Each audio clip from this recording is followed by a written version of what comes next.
c'est Paul de Coursac. Bonjour, Laurent de Montrem. Bonjour. J'aurais voulu savoir en quoi il y avait une différence entre les joueurs américains et canadiens et les joueurs français. Je pense qu'au niveau maintenant préparation physique, on va dire tous les pays s'adaptent, sont quasi identiques.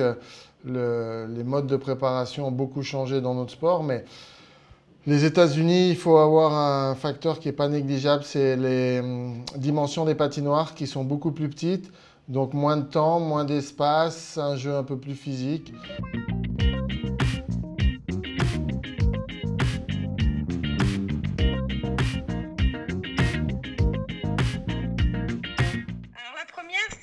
L'année dernière, tu voulais gagner en rapidité dans l'équipe parce que tu trouvais que c'était un point qui manquait.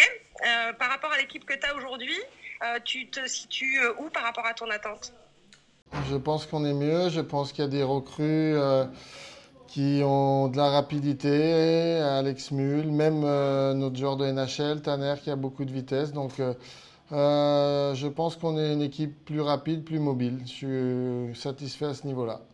Si un sportif pro devait se mettre au hockey, ce serait genre Teddy Riner ou plutôt rugbyman? Alors un Teddy Riner ou un athlète rugbyman, il serait très bon dans les duels, il serait très solide dans les bandes, mais il aurait beaucoup de mal, je pense, à mon avis, au niveau vitesse, mobilité et le patinage.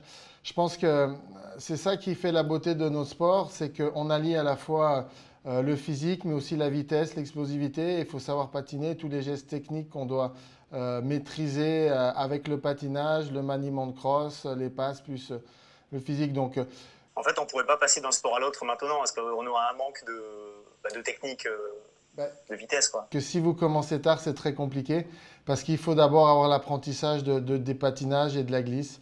Et ça, quand vous commencez à 15 ans, c'est beaucoup trop tard. Et il y a quelque chose qui m'avait vraiment marqué, c'est l'odeur de bière mélangée à la sueur. C'était terrible. Est-ce que c'est encore le cas dans le vestiaire après les matchs?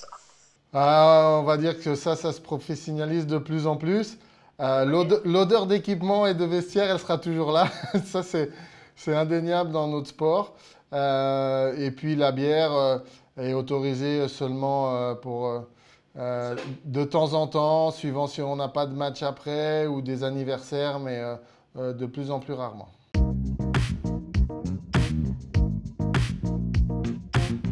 Quand tu as fait le choix d'avoir une capillarité blonde, dans quel état d'esprit tu étais? C'est le fun des playoffs. C'était le fun des playoffs, raconte un peu. Bah oui, il faut, dans les playoffs, on va dire que la tradition hockey, c'est plutôt se laisser pousser la barbe. Donc nous, on cherchait autre chose, un peu pour changer ces habitudes-là, changer un petit peu un truc un peu plus fun. Donc, mais uniquement les joueurs de ma ligne, en fait, on a fait les trois, on était en même temps chez le coiffeur se faire teindre en blanc pour les playoffs. Bon, merci Philippe et, merci à vous. Et bon courage pour la saison. Merci bien. Eh bien, à bientôt. Merci. Ciao.